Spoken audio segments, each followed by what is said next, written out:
আসসালামু আলাইকুম। তো আজকে আমরা দেখবো শক্তি সংরক্ষণশীলতার নীতি। খুব অল্প সময়ের মধ্যে আমরা আজকে এত ক্লিয়ার করব জিনিসটা, অনেকে এগুলো বুঝেই না যে কিভাবে শক্তি সংরক্ষণশীলতা নীতি কাজ করে বা এসব বিষয়গুলো। তো দেখো আমরা আজকে খুব ইজিলি জিনিসগুলোকে ব্যাখ্যা করব। তো ফার্স্টে সংজ্ঞাটা জানানো খুবই ইম্পর্টেন্ট, কারণ সংজ্ঞাতে অনেক কিছু লুকে আছে। তো দেখো যে বলা আছে শক্তি সৃষ্টি করা বা ধ্বংস করা যায় না, কেবল এক রূপ থেকে অন্য রূপে রূপান্তরিত হতে পারে। আমি তোমাকে একটা উদাহরণ দিই। ধরো তোমার কাছে একটা মোটর আছে। হ্যাঁ, এই হচ্ছে একটা ছোট্ট একটা মোটর। এই দেখাটা বাজ হয়েছে।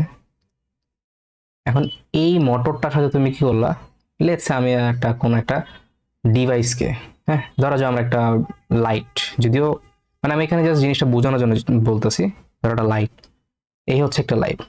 যখন তুমি ইয়া করবা লাইটটা কিন্তু জ্বলে উঠবে। সেখানে আমরা কি পাইলাম? আলোক শক্তি, না? তো আলোক শক্তি আর হচ্ছে তোমাদের এখানে হচ্ছে আমরা কি পাই? বৈদ্যুতিক শক্তি। বৈদ্যুতিক শক্তি। তো এখানে এখন অনেকের অনেক রকমের ভুল ধারণা থাকতে পারে যে আলোক শক্তি সৃষ্টি হয়েছে বা বৈদ্যুতিক শক্তি ধ্বংস হয়ে গেছে। সেই দুইটা হচ্ছে ভুল কথা। কারেক্ট কথা হচ্ছে যে আমাদের এখানে যে ঘটনাটা ঘটছে সেটা হচ্ছে যে বৈদ্যুতিক শক্তি থেকে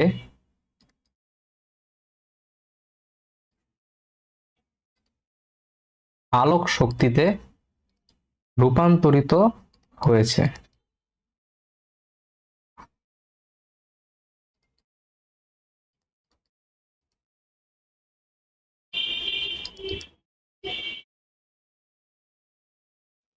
তো হয়েছে। সেটা হচ্ছে আমাদের একদম পারফেক্ট একটা কথা। তো যেটা নাকি আমরা একটু আগে দেখলাম বলা আছে। এবং এখান থেকে আরেকটা কথা আমরা বলতে পারি, সেটা হচ্ছে যে দেখো যে বলছে পৃথক বা বদ্ধ সিস্টেমে মোট শক্তি সবসময় ধ্রুব থাকে। অর্থাৎ আমরা যদি বলি বৈদ্যুতিক শক্তি, আমরা যদি এখানে 4000 জুল দেই, এখন আমরা ধরে নিচ্ছি এখানে কোনো প্রকার শক্তি নষ্ট হয় নাই। প্র্যাকটিক্যাল লাইফে এটা সম্ভব না, বাট আমরা এখানে ধরে নিচ্ছি ফিজিক্সের থিওরিটিক্যাল ব্যাপার স্যাপার। যদি এটা যদি 4000 হয় তাহলে এখানেও 4000ই হবে। অর্থাৎ এখানে ক্লোজ সিস্টেম বা বদ্ধ সিস্টেম হইলে আমাদের এখানে এনার্জি লস না হলে, আমি আবার বলতেছি যে প্রকৃতপক্ষে এনার্জি লস না হওয়া এটা কোয়াইট ইম্পসিবল। ওকে, তো যদি এখানে এনার্জি লস হয় না, তার মানে হচ্ছে আমাদের এখানে যে পরিমাণ বৈদ্যুতিক শক্তি ছিল ঠিক সেই পরিমাণ আলোক শক্তিতে আমরা কনভার্ট করতে সক্ষম হয়েছি। এটা যদি আমরা বুঝে থাকি তাহলে আমরা চলো আমাদের এবার আমাদের এসএসসি লেভেলে কি কি আসতে পারে এগুলো নিয়ে চিন্তা করি। তা আমাদের এসএসসি লেভেলে খুব সিম্পল ব্যাপারগুলো আসে। মনে করো যে আমরা যদি চিন্তা করি একটা জিনিস দিয়ে আমরা দেখবো, আমরা বাকিগুলো ইজিলি বুঝতে পারবো। ধরো যে এটা হচ্ছে একটা মাটি বা তল। এখানে মনে করো এখান থেকে একটা বল, মনে করো যে নিচে ফালাতে শুরু করলাম আমরা। বলটা নিচে ফেলা শুরু করলে কি হবে? এখন ফার্স্টে এই পয়েন্ট থেকে এই পয়েন্টে আসলো, তো পরে দেখা যায় এক সময় এটা এই পয়েন্টে নিচে গেল। অর্থাৎ আমরা চিন্তা করি এখানে এখান থেকে এখানের যে হাইট এটা হচ্ছে এইচ, তারপর হচ্ছে এখান থেকে এটা হচ্ছে এক্স, আর এটাকে আমরা চিন্তা করলাম এইচ মাইনাস এক্স, এবং এটাকে আমরা চিন্তা করলাম হচ্ছে আমাদের তল, এবং এই পয়েন্টটা হচ্ছে এ, এটা হচ্ছে বি, এটা হচ্ছে বি সি। অর্থাৎ বস্তুটা এ থেকে একবার বি তে আসছে, বি থেকে একবার সি তে আসছে। এখন আমাদেরকে অনেক সময় এরকম প্রশ্ন করতে পারে যে দেখাও যে আমরা যদি এখানে চিন্তা করি, আমরা যেটা বললাম যে যে শক্তির পরিমাণ সর্বদা ধ্রুব থাকে। অর্থাৎ আমরা যদি এখানে বলি যে মানে E of A, E of B আর E of C always same হয়, যদি না এখানে মানে কোনো মানে বাধাটা তো থাকে বা অন্যান্য কোনো ব্যাপার স্যাপার থাকে। বাট আমরা সবসময় বারবার বলতেছি যে আমাদের এসএসসি লেভেলে এগুলা নাই, এইচএসসি লেভেলও তেমন নাই। সেগুলো হায়ার লেভেলের ব্যাপার, সেসব নিয়ে তোমাদের চিন্তা করার দরকার নাই। যেভাবে বলতে ঠিক সেভাবে দেখো। আচ্ছা, তাহলে আমরা দেখি যে এখন আসলে কি সত্য কিনা। তো আমরা টেস্ট করি, চলো। তো আমরা দেখি যে এ পয়েন্টের কথা চিন্তা করি সবার আগে। এ পয়েন্টে এখন ই ই টোটাল বলতে আমরা বুঝি হচ্ছে আমাদের এখানে ই অফ কে মানে কাইনেটিক এনার্জি, আর হচ্ছে পোটেনশিয়াল এনার্জি, অর্থাৎ হচ্ছে গতিশক্তি আর হচ্ছে বিভব শক্তি। ওকে, তো এই দুইটা জিনিস কিন্তু খুবই ইম্পর্টেন্ট। তো আরো অনেক শক্তি আছে, বাট সাধারণত এগুলাই সবচেয়ে বড় রোল প্লে করে আমাদের আশেপাশে বর্তমানে। এগুলাই আশেপাশে সবচেয়ে রোল প্লে করে আমাদের পরিবেশে। তো এই জন্য আমরা এগুলোকে বেশি চিন্তা করতেছি। তো দেখো যে আমাদের এখানে যদি আমরা চিন্তা করি যে এই পয়েন্টের গতিশক্তি কত, আমরা গতিশক্তির সূত্র জানি হচ্ছে half M V of A square. এখন যেহেতু এই পয়েন্ট থেকে বস্তুটা পড়া স্টার্ট করবে, মানে এই পয়েন্টে এখনো বস্তুটা স্থির আছে, আমরা যে পয়েন্টে বস্তুটাকে দেখলাম এই পয়েন্টে কিন্তু বস্তুর বেগ শূন্য। তো বেগ শূন্য হওয়া মানে হচ্ছে ডেফিনেটলি আমাদের গতিশক্তিও শূন্য হবে, অর্থাৎ এই পয়েন্টে কোনো গতিশক্তি আমাদের নাই। তারপর হচ্ছে আমরা যদি এখানে পোটেনশিয়াল এনার্জি দেখি, তাহলে হচ্ছে এম জি। এখন আমাদের একটা জিনিস মাথায় রাখবা যে এই এখানে যে এম জি এইচ লিখি আমরা, এই এইচটা হচ্ছে আমাদের তলের সাপেক্ষে বস্তুর উচ্চতা। ওকে, মানে বুঝেছে যে এই তলটা, যে তলের কথা চিন্তা করছি আমরা, ওই তল থেকে বস্তুটা কত উপরে আছে।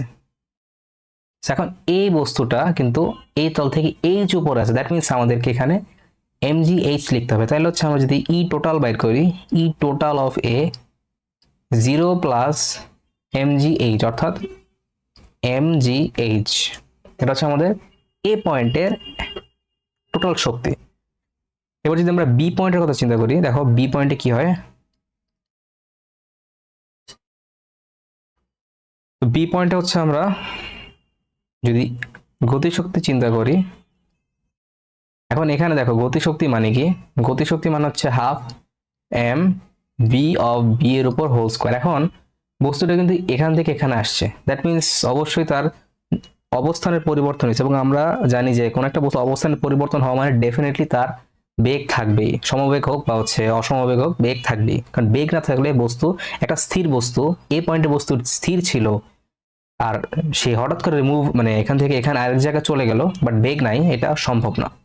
সেখানে একটা বেগ আছে, সেই বেগটার মান কত আমরা যদি দেখি যে এখানে half into M into V square, মানে হচ্ছে ইউ স্কোয়ার প্লাস 2gh। অর্থাৎ এখন দেখো এ পয়েন্ট থেকে বিতে আসে, তার মানে হচ্ছে আমাদের আদি বেগ হবে হচ্ছে ভি অফ এ, আর ভি অফ এ ছিল 0। অর্থাৎ আমরা যদি লিখি যে V of A square plus 2g into, এখন এখান থেকে এখানে আসতে যে জায়গাটা পরিবর্তন হয়েছে সেটা হচ্ছে এক্স, সরণ হয়েছে এ থেকে বিতে, এটা হচ্ছে এক্স। অর্থাৎ আমরা যদি এখানে চিন্তা করি half into M into and V of A হচ্ছে 0, আমরা বলছিলাম 2 ইন্টু জি ইন্টু এক্স, অর্থাৎ এম জি এক্স। আর ই অফ পি বি মানে হচ্ছে বি পয়েন্টে উচ্চতা, এখন দেখো তলের সাপেক্ষে বি এর উচ্চতা হচ্ছে M G H minus X, অর্থাৎ M G H minus X. তো এটা হচ্ছে আমাদের বি পয়েন্টের উচ্চতা আমরা পেয়ে গেলাম, মানে শক্তি।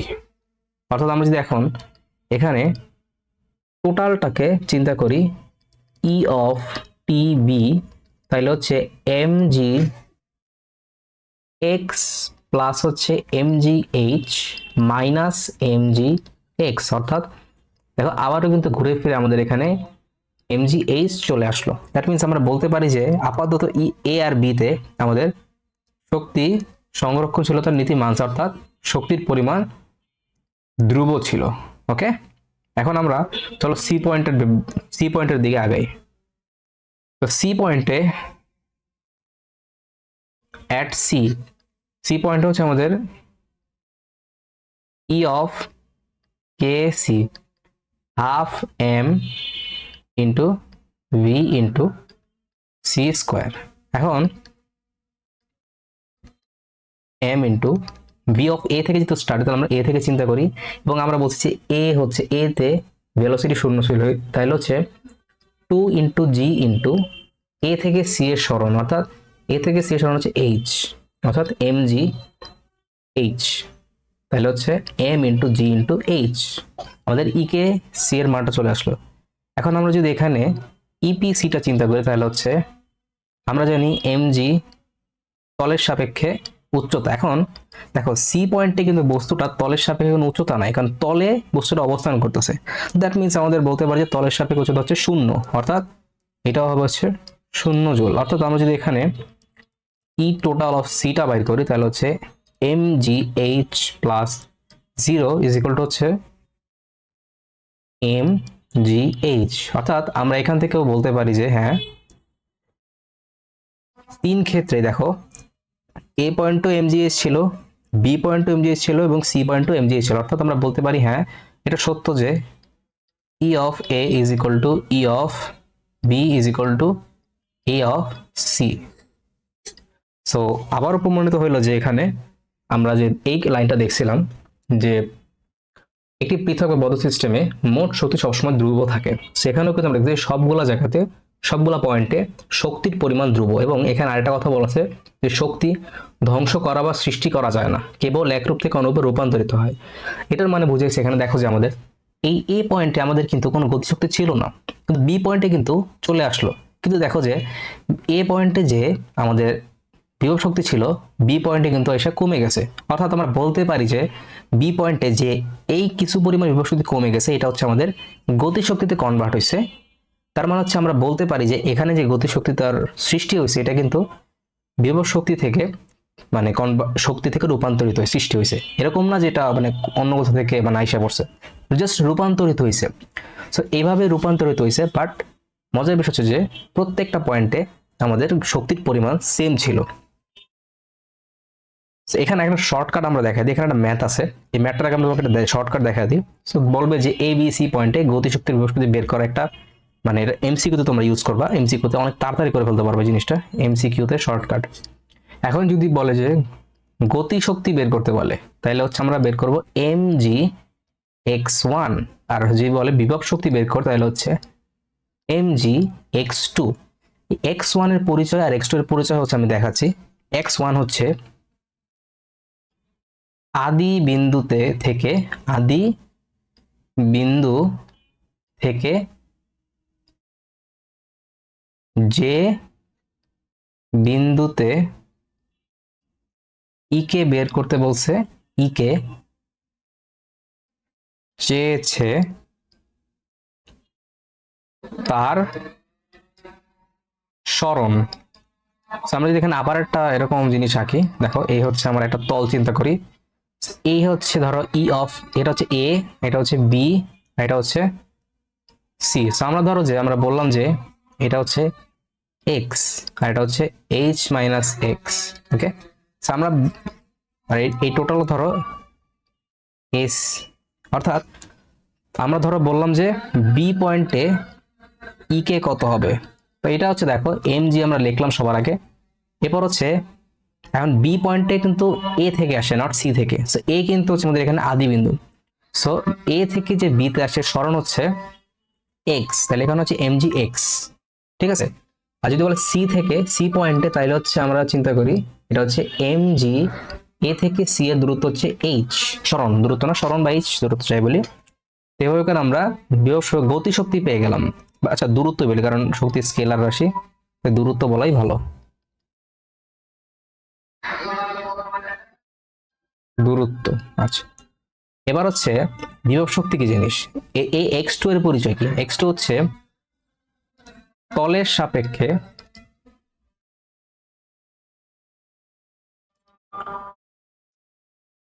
সাপেক্ষে বস্তুর উচ্চতা। অর্থাৎ আমরা যদি এখানে বি পয়েন্টে ইপি বাইর করি, অর্থাৎ বি পয়েন্টের যে বিষয়টা এমজি, এখন দেখো তলের সাপেক্ষে বিটা হচ্ছে এইচ মাইনাস এক্স দূরে অবস্থিত, তাইলে হচ্ছে আমাদের বি পয়েন্ট হবে এইচ মাইনাস এক্স। তাহলে হচ্ছে সি পয়েন্ট হবে হচ্ছে EP is equal to M G into, দেখো সি পয়েন্টে কিন্তু তলের সাপেক্ষে কোনো উচ্চতা নেই, তাহলে হচ্ছে অ্যান্সার হবে 0। তো এই দুইটা বিষয় আমরা যদি খেয়াল রাখি তাহলে মোটামুটি আমাদের খুব ইজিলি এমসিকিউ গুলো আমরা সলভ করতে পারবো। তো দেখো আমরা সামনে আগাই। তো এখানে বলা আছে যে ডি বিন্দুতে গতিশক্তির পরিমাণ। তো আমরা জানি কি যে আমরা যদি একদম নর্মাল নিয়মে করি সবার আগে ওয়ে 1 সেটা হচ্ছে আমরা ভেঙে ভেঙে করবো, অর্থাৎ এ থেকে ডিতে, এখন আদি বিন্দু এ থেকে ডিতে আসতে সরণ কি দেখো, এ থেকে ডি, এডি। এখন বলছি কি যে A B B C C D সবগুলো হচ্ছে 8 মিটার করে, তাহলে এ থেকে বিতে আসছে 8 মিটার, বি থেকে সিতে 8 মিটার 16 মিটার, সি থেকে ডিতে আসছে 8 মিটার, অর্থাৎ 16 আর 8 24 মিটার। তো 24 মিটার যদি হয়ে থাকে তাইলে এখন আমরা কি করব, যে এখানে ভি এর মানটা বের করব। V of D square is equal two হচ্ছে ভি অফ এ স্কোয়ার আদি বিন্দুতে 2g ইন্টু হচ্ছে এডি, অর্থাৎ আমরা ভিডি স্কোয়ারের মানটা বের করতে পারি। তাহলে ভি অফ এ শূন্য, কারণ এখান থেকে পড়াটা স্টার্ট হয়েছে, তাহলে হচ্ছে 2 ইন্টু 9.8 ইন্টু 24, সেখান থেকে আমরা একটা ভিডি স্কোয়ারের মান পাওয়া যাব। তারপর হচ্ছে আমরা কি করব, ই কে অফ ডি, ডি পয়েন্টের গতিশক্তি হাফ এম ডি স্কোয়ার, সেখান থেকে আমরা এখানে বসে দেব, এটা হচ্ছে আমাদের মান। এখন আমরা চাই এত ঝামেলা করতে চাই না, আমরা চাই ইজি ওয়েতে করতে। তাহলে ওয়ে নাম্বার টু যেটা আমি দেখালাম একটু আগে, বাট তোমরা এটা রিটেনে ভুলো ফলো করবা না, কারণ তাইলে শর্টকাটস আর অনেক পছন্দ নাও করতে পারে। এটা হচ্ছে এমসিকিউ অ্যাপ্রোচ, এমসিকিউ দিয়ে এরকম কোশ্চেন আসে, আমরা এমসিকিউ থেকে অ্যাপ্রোচ করে ফেলবো। তাহলে হচ্ছে আমাদের M G into X one মানে আমি এক্স টু বলতে আমরা কি বুঝেছিলাম, যে আদি বিন্দু থেকে, সরি এক্স টু না,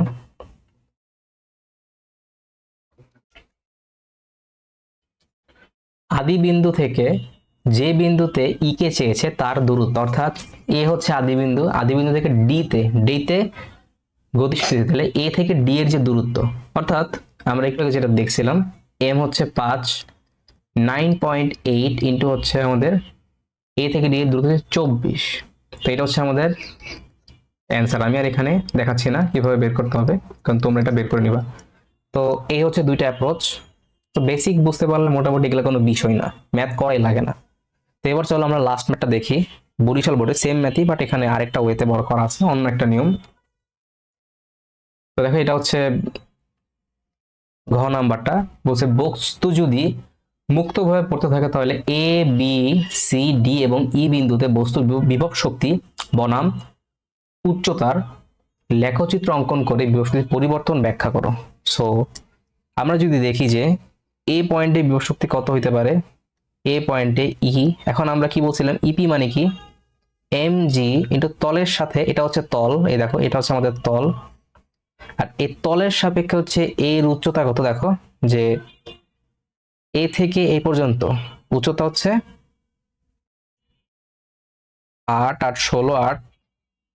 মানে হচ্ছে 32, এমজি 23।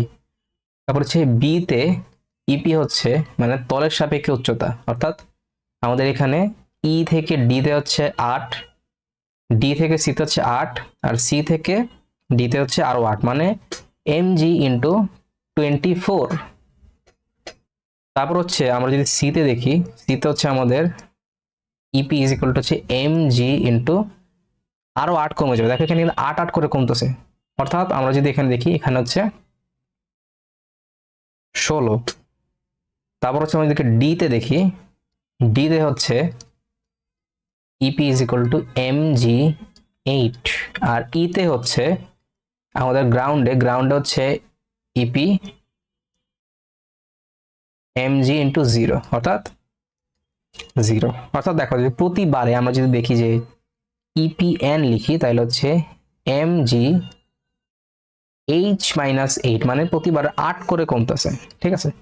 তো আমরা যদি এরকম একটা গ্রাফ আঁকি এখন, তাহলে গ্রাফটা দেখি, গ্রাফটা আঁকা ট্রাই করি, যদি করে ভালো হবে না আঁকা, তাও আমরা যদি একটু, তো দেখো এটা হচ্ছে ধরো ওয়াই অক্ষ, আর হচ্ছে এটা হচ্ছে আমাদের এক্স অক্ষ। তো এটা এখানে আমরা ধরো ইপি চিন্তা করলাম, আর এখানে হচ্ছে আমরা হাইট চিন্তা করলাম। তো ধরো এটা হচ্ছে আমরা যদি এখানে দেখি এ ধরা ঠিক হবে কিনা যায় না, আচ্ছা এখান থেকে আমরা যদি এ চিন্তা করি, A B C D E. এখন আমরা যদি এখানে চিন্তা করি ই অফ এ ছিল কত, ধরো এখানে হচ্ছে এটা হচ্ছে ই অফ এ, এটা হচ্ছে ই অফ বি, এটা হচ্ছে ইপি সি, তারপরে এটা হচ্ছে ইপি ডি, আর এটা হচ্ছে ইপি ই। এখন দেখো এখান থেকে ধরলাম এটা হচ্ছে এই পয়েন্টে, এটা হচ্ছে এই পয়েন্টে, এটা হচ্ছে এই পয়েন্টে, এটা হচ্ছে এই পয়েন্টে, আর এইটা হচ্ছে এই পয়েন্টে। সো মোটামুটি আমরা একটা স্ট্রেট লাইনের মতো পাচ্ছি আই গেস। সো এখান থেকে আমরা যদি যোগ করি, পারফেক্ট হয় নাই বাট মোটামুটি একটা স্ট্রেট লাইনের মতো আমরা পেয়ে গেলাম এখানে। সো এটা হচ্ছে আমাদের এখানে গ্রাফ এর যে একটা পরিবর্তন সেটা আমরা দেখতে পাইলাম। তো বিষয়গুলো কিন্তু একেবারেই ইজি। তো তুমি যদি এই যে বেসিকগুলো আমি যে এখানে যে আলোচনাগুলো করছি এগুলো বুঝো, তাইলে কিন্তু এগুলো কোনো ব্যাপারই না সলভ করা। তো আজকে এই পর্যন্তই। আসসালামু আলাইকুম।